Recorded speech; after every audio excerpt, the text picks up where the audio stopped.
우리가 예배 전에 항상 인사를 하고 있는데 어떻게 인사를 하죠? 당신은 질투나는 사람입니다. 여러분, 하나님의 사람은 질투하는 사람이 아니라 질투를 나게 하는 사람이에요. 어떻게 일주일간 질투나는 삶을 사셨습니까? 이 시간 그런 삶이 되기를 축복하고 소망하면서 당신은 진짜 질투가 나는 사람입니다. 이렇게 한번 인사해 보겠습니다. 시작. 당신은 진짜로 질투가 나는 사람입니다. 당신이 질투가 나는 사람입니다. 네, 할렐루야. 네, 또 다시 코로나가 짙어지면서 예배도 예배지만 전도하는 것이 만만치 않은 그런 시간들을 다시 만나게 되었습니다. 여러분, 이제는 예수 믿고 천국 가세요 그래서는 전도를 할 수가 없어요. 이제 앞으로는 어떻게 전도하는 시간들이 오게 되느냐, 결국에는 질투가 나게 하는 수밖에 없습니다. 내가 직장에서 질투가 나도록 구별되고 우리 가정이 질투가 나도록 행복해짐으로 말미암아 주변 사람들이 우리 속에 있는 하나님을 보게 하는 수밖에 없습니다. 여러분들의 삶이 질투가 나는 복음의 통로들이 될 수 있기를 주님의 이름으로 축원합니다. 지난주에 우리는 이 자신에게 상처를 남겼던 이 오네시모를 용납하고 받아주었던 이 빌레몬에 대해서 함께 나누었습니다. 여러분, 이 오네시모, 이 사람 인간도 아닙니다. 정말 사람으로 취급받지 못했던 그 로마 시대, 이 노예는 걸어다니는 농기구 아니었습니까? 그럼에도 불구하고 인격적으로 대해주고 형제로 대해주었음에도 불구하고 이 오네시모가 어떻게 했습니까? 자신의 모든 재산을 처분해서 로마로 도망치고 말았습니다. 이런 사람이 다시금 우리 집으로 돌아온다고 하는데 여러분들 같으면 받아주겠습니까? 천하의 바울이 권면한다고 하더라도 안 되는 것은 안 되는 겁니다. 그럼에도 불구하고 이 빌레몬이 오네시모를 받아주게 되는데 그것은 이 믿음으로 상처를 해석했기 때문에 그렇습니다. 바울이 아마 빌레몬이 오네시모가 그렇게 떠나게 된 이유가 영원히 사랑받는 형제로 두기 위함이라. 자네 한 사람 개인의 종이 아니라 하나님의 종으로 많은 사람들 곁에 두기 위하여 이 오네시모를 불러넣은 거야. 믿음으로 이 오네시모의 상처를 해석해 놓고 있습니다. 여러분, 믿음으로 상처를 해석하자 도저히 이해하고 받아들일 수 없었던 그 아픔을 준 사람을 용납하고 받아들일 수가 있었습니다. 믿음은 해석입니다. 우리 삶의 자리에 찾아온 아픔과 실패를 인간적으로 들여다보는 것이 아니라 이 속에 담겨져 있는 하나님의 계획과 경륜으로 해석해내는 것, 이것이 바로 믿음입니다. 여러분에게 찾아온 아픔과 상처가 무엇입니까? 그 아픔과 상처가 무엇이든지 간에 하나님의 눈으로, 믿음의 눈으로 해석할 수 있기를 주님의 이름으로 축원합니다. 오늘 말씀은 이스라엘 백성들이 출애굽한 이후에 홍해를 건너 시내산에 도착한 때를 배경으로 하고 있습니다. 애굽에서 나와서 시내산까지의 거리를 약 3개월, 이 100일 정도 걸렸다. 출애굽기에서 그렇게 이야기를 하고 있습니다. 이 시내산에서 이스라엘 백성들이 하나님과 참으로 중요한 일들을 몇 가지 하게 되는데 가장 눈에 띄는 사건은 바로 십계명을 주는 겁니다. 이전에 너희가 홍해바다 저쪽에서 애굽 사람들처럼 먹고 마시고 사람들과 관계를 했는데 이제는 애굽 사람이 아니라 십계명의 사람, 하나님의 사람이 어떻게 살아야 되는지 10가지 정도의 계명을 통해서 완전히 다른 삶을 살라고 하나님께서 시내산에서 십계명의 이 말씀을 이스라엘 백성들에게 허락해 주십니다. 그리고 하나님과 이스라엘 백성들이 언약식을 갖습니다. 이게 영적으로 혼인 관계를 맺게 되는데 여러분, 우리도 결혼을 하면 가장 먼저 무엇을 구합니까? 신혼집을 구하지요. 이스라엘 백성들도 하나님께서 성막을 만들어 내가 그곳에 거하도록 성소를 지을 것을 당부하십니다. 여러분, 먼저 하나님께서 이스라엘 백성들의 성소를 짓되 어떻게 지으라고 말씀하시느냐, 우리 25장 9절에 있는 말씀 한번 읽어볼까요? 자막을 통해서 같이 한번 읽습니다. 자, 시작.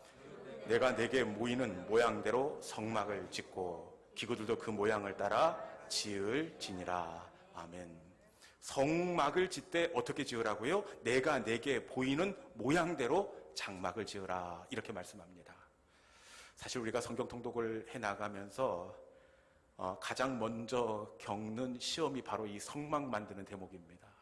이 대목 나오면 무엇으로 먼저 기둥을 세우고 그 위에 무엇을 덮고 그 안에 무엇을 놓고 그러면 에잇 하고 덮었다가 그 다음에 다시 성경을 펴서 읽다가 그 대목에 가면 또 시험을 만납니다. 여러분, 하나님께서 성막을 만들 때 어떻게 지으라고요?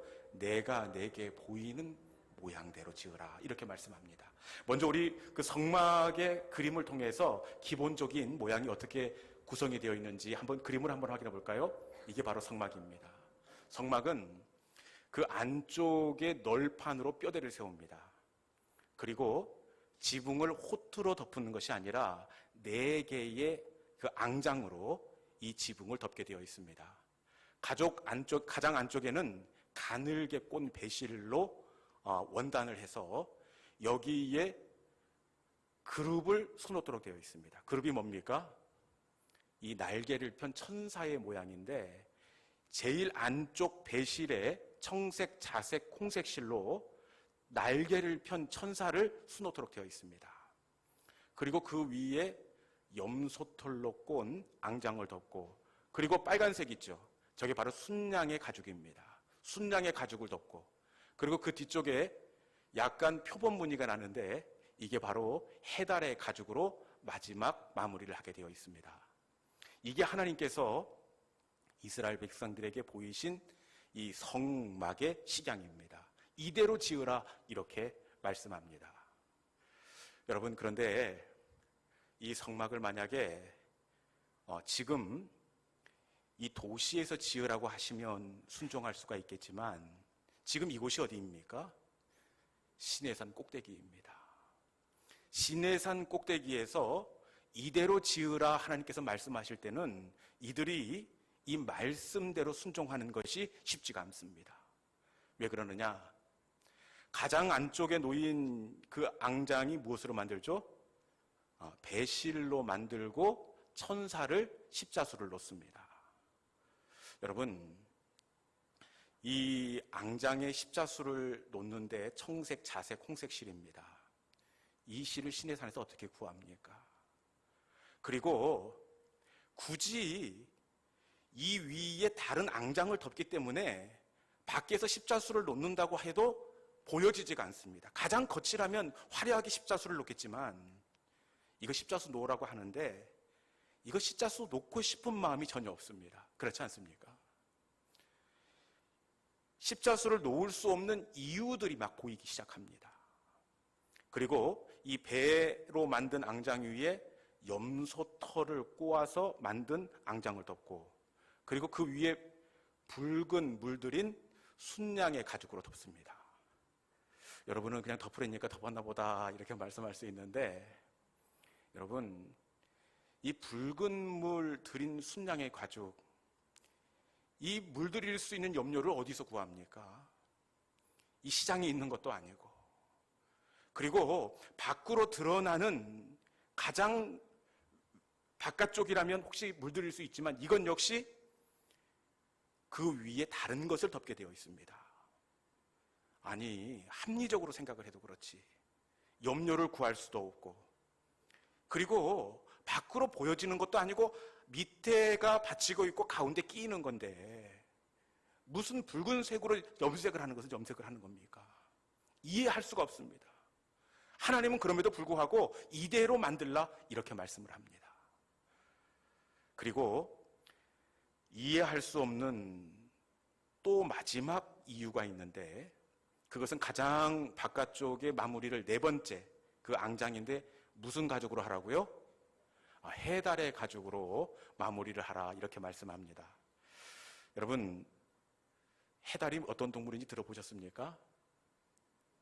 해달, 무슨 반달, 뭐 해달, 이게 도대체 무슨 동물인지도 모르고 성경 통독은 열심히 했는데, 여러분, 이 해달의 가죽은 바로 돌고래 가죽입니다. 이 돌고래 가죽으로 마지막 그 외피를 둘러싸므로 말미암아 방수도 하고 보온도 하라. 하나님께서 이런 의도로 말씀하신 것 같은데, 의도는 좋지만 해달의 가죽, 돌고래 가죽을 시내산 꼭대기에서 어떻게 구할 수가 있습니까? 하나님이 보이신 식양을 따라 성소를 만드는 것이 결코 쉽지가 않습니다. 만들지 못할 핑곗거리가 너무나 많습니다. 그럼에도 불구하고 성막을 만들라라는 하나님의 명령이 어떻게 마무리되었습니까? 우리는 만들지 못할 이유들, 핑곗거리들이 너무 많아서 하나님 이래서 못하고 저래서 못하고 그래서 못합니다, 이렇게 할 텐데, 이스라엘 백성들은 그럼에도 불구하고 어떻게 하나님의 명령을 마무리하고 있느냐? 우리 본문 39장 32절에 있는 말씀, 우리 자막을 통해서 한번 읽어봅시다. 자막을 통해서 39장 32절에 있는 말씀 같이 읽습니다. 자, 시작. 이스라엘 자손이 이와 같이 성막 곧 회막의 모든 역사를 마치되 여호와께서 모세에게 명령하신 대로 다 행하고. 아멘. 어떻게 결론이 났습니까? 여호와께 명령하신 대로 다 행하고, 여호와께서 명령하신 그대로 완공했습니다. 그런데 완공도 그냥 완공한 것이 아니라 이 완공 전의 중간 대목을 보여주는 출애굽기 36장 5절 말씀에 보니까 이런 말씀이 있습니다. 백성이 너무 많이 가져오므로 모세에게 그만 가져오게 하소서 하였더라. 여러분, 그냥 조금 가져온 것이 아니라, 억지로 한 것이 아니라 너무 많이 가져오므로 모세를 지도자들이 찾아와서 이거 헌물 받다가 공사를 못하게 생겼습니다. 그만 이렇게 만류하고 있습니다. 여러분, 도대체 이스라엘 백성들은 우리 생각에 도저히 순종할 수 없는 여러 핑곗거리, 순종할 수 없는 이유들로 가득한 그 시내산에서 도대체 이들은 어떻게 하나님의 명령을 따라 순종할 수가 있었을까요? 어떻게 순종할 수가 있었을까요? 그것은 저들의 마음이 움직였기 때문입니다. 그것은 저들의 마음이 움직였기 때문인데, 출애굽기 35장 2절에 있는 말씀 한번 읽어봅시다. 출애굽기 35장 2절에 있는 말씀 같이 한번 읽습니다. 자, 시작. 마음이 감동된 모든 자와 자원하는 모든 자가 와서 회막을 짓기 위하여 그 속에 쓸 모든 것을 위하여 거룩한 옷을 위하여 예물을 가져다가 여호와께 드렸더니. 아멘. 어떻게 감당할 수 있었습니까? 마음이 감동된 자가, 마음이 감동되었기 때문에 그렇습니다. 마음이 있는 사람들이 예물을 드렸고, 마음이 있는 사람들이 헌신하며 봉사했기 때문에 그렇습니다. 여러분, 이게 아무것도 아닌 것 같은데 이 마음이 참 신기합니다. 성전을 지어야지 하고 마음이 없을 때는 핑계들만 보입니다. 마음이 없을 때는 신의 산만 보이고, 마음이 없을 때는 왜 하필 염색을 하기는 염색을 해. 순종할 수 없는 핑계만 보입니다. 그런데 저들의 마음이 순종하는 쪽으로 딱 결정이 되자 어떻게 되었습니까? 핑계가 아니라 방법이 보이게 된 줄로 믿습니다. 절대로 안 된다고 생각했는데 마음이 정해지자 어떻게 하느냐? 우리 35장 25절에 있는 말씀 같이 한번 읽어봅시다. 자, 시작. 마음이 슬기로운 모든 여인은 손수 실을 빼고 그 뺀 청색, 자색, 홍색 실과 가는 배실을 가져왔으며. 아멘. 절대로 안 된다고 생각했는데 마음이 슬기로운 여인들, 마음이 성막을 건축하기로 정해진 여인들, 마음이 정해지자 어떻게 되었다고요? 마음이 정해지자 할 수 없는 그 상황들이 아니라 해야 하는 방법들이 보여지게 되었다라는 겁니다. 오늘 이 말씀은 가장 아래쪽에 이렇게 놓이게 되는 첫 번째 앙장의 재료를 모으는 방법입니다. 시내산에서 그 가늘게 뺀 그 배실로 만든 앙장을 어떻게 만들 수가 있겠습니까? 그리고 시내산에서 어떻게 청색, 자색, 홍색 실, 시장도 없는데 어떻게 구할 수가 있겠습니까? 마음이 없을 때는 도저히 이래서 안 되고 저래서 안 된다고 하는데 마음이 정해지자 어떻게 합니까? 이 여인들이 말씀에 읽었다시피 손수 실을 빼고, 마음이 있으니까 방법이 보여지는데 손수 실을 뺐다 이렇게 되어 있습니다. 이 실을 빼다는 이 원어적 의미가 두 가지가 있는데, 첫 번째는 원재료에서 실을 직접 뽑는다는 의미가 있습니다. 우리가 삼 껍질을 벗겨서 거기에서 실을 빼는 것, 이게 첫 번째 의미이고, 두 번째 의미는 자기들의 옷감을 풀다라는 의미가 있습니다. 무슨 의미입니까? 스웨터의 털실을 빼듯 자신들의 옷감을 풀었다는 뜻입니다.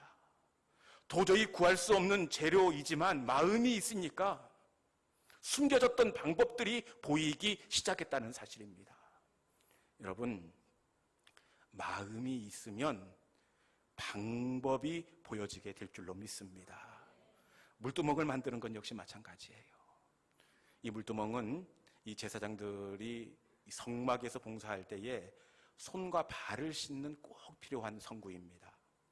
그런데 물두멍을 무엇으로 만들게 되어 있느냐? 노수로 만들라 이렇게 말씀합니다.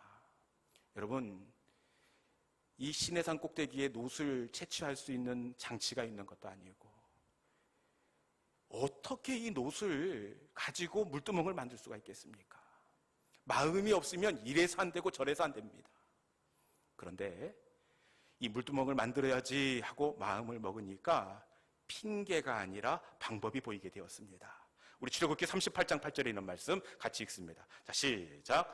그가 노수로 물두멍을 만들고 그 받침도 노수로 하였으니 곧 해망 물에서 수정두는 여인들의 거울로 만들었더라. 아멘. 어떻게 물두멍을 만들었습니까? 그렇죠. 여인들의 놋거울로 만들었더라. 성소에서 일하는 여인들의 놋거울을 녹여 그 논물을 주물해서 물두멍을 만들었습니다. 못한다고 생각할 때는 보이지 않았지만 만들어야지 하고 마음을 정할 때 보이지 않던 놋거울을 녹일 방법이 보여지게 되었습니다. 여러분, 마음이 없을 때는 할 수 없는 핑계들만 보여집니다. 그런데 마음이 정해지면 방법이 보여지게 되는 줄로 믿습니다.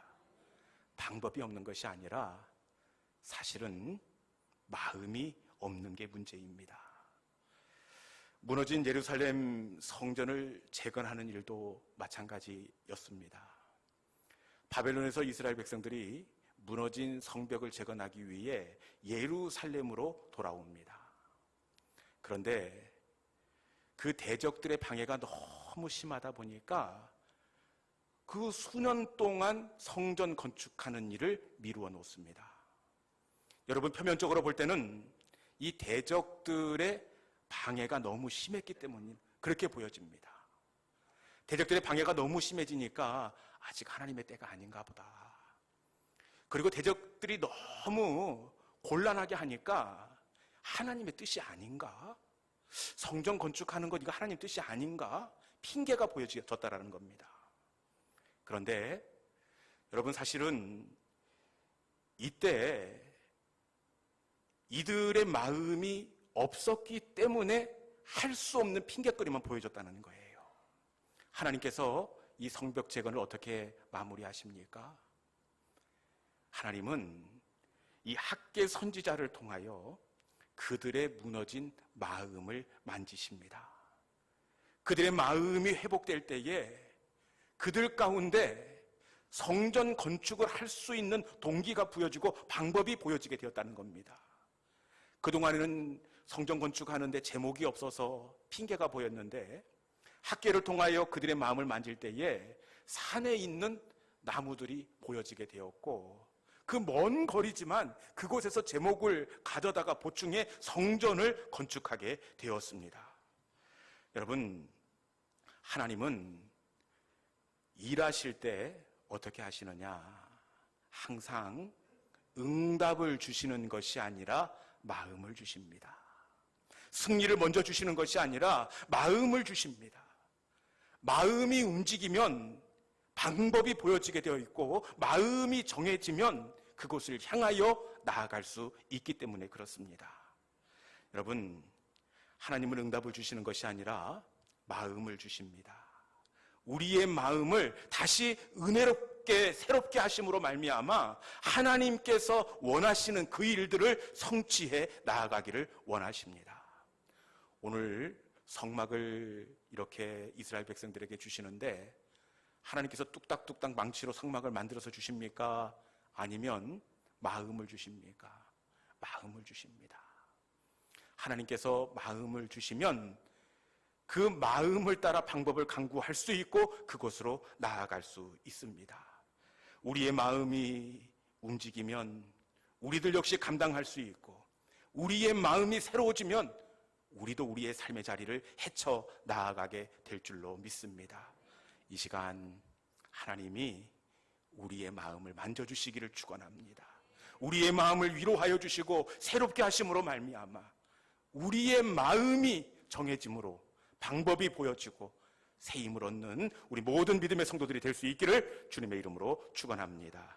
이 시간 우리 함께 주신 말씀을 붙잡고 찬양으로 나아가기를 원합니다. 나의 마음이 아버지의 마음을 알아. 아버지의 뜻을 향하여 내가 움직이기를 원합니다. 하나님, 하나님의 마음이 있는 곳에 내 마음이 있기를 원합니다. 주님, 내 마음을 새롭게 하여 주시옵소서. 내 마음에 회복을 허락하여 주시옵소서. 우리 소원하며 아버지 당신의 마음이 있는 곳에 우리 함께 찬양하도록 하겠습니다.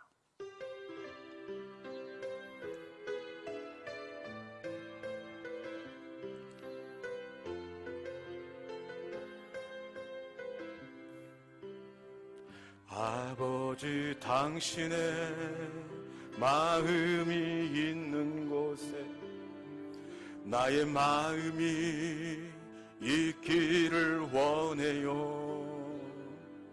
아버지 당신의 눈물이 고인 곳에 나의 눈물이 고이길 원해요. 아버지 당신이 바라보는 영혼에게 나의 두 눈이 향하길 원해요. 아버지 당신이 울고 있는 어두운 땅에 나의 두 발이 향하길 원해요. 나의 마음이 아버지의 마음 알아. 내 모든 뜻 아버지의 뜻이 될 수 있기를 나의 온몸이 아버지의 마음 알아. 내 모든 삶 당신의 삶 되기를. 다시 한번 할까요? 아버지 당신의